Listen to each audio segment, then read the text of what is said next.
ఫ్లెక్సీలు పెట్టలేదా, అలాంటి చేయలేదా? వీళ్ళంటే మొన్న ఆయన కూడా అన్నాడు, అది రప్ప రప్ప అనే సినిమా డైలాగు.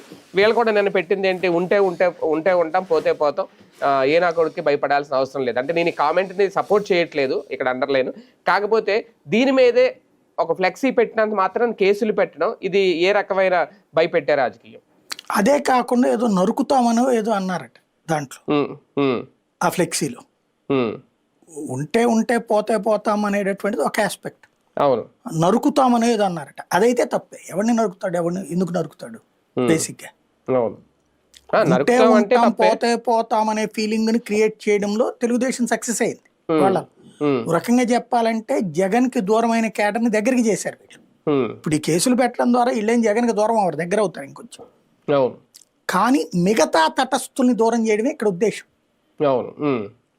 వీళ్ళ వల్ల జరుగుతుంది కూడా అక్కడ. ఇంకోటి ఏంటంటే, ఇదివరకు మోడీని గురించి ఎన్ని తిడతా పెట్టాం, లేకపోతే ఎన్ని కామెంట్లు చేసాం, మాదచ్చదులు ఇవన్నీ మాట్లాడుకోలేదా?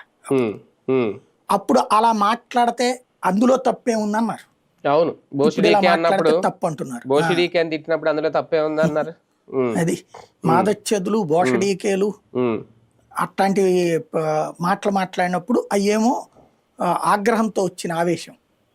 ఇప్పుడు వీళ్ళు చేసినప్పుడు అదే ఒకళ్ళు చేస్తే శృంగారం, ఇంకోటి చేస్తే విచారం. అది కామన్ ఇక్కడ ఆంధ్ర, దానికి కాదనడానికి ఏం లేదు. అంటే కృష్ణా జిల్లా ఈ గరికిపరిలో పెట్టిన ఫ్లెక్సీలు అయితే ఓకే, వీళ్ళు ఇందులో మరి నరుకుతారు.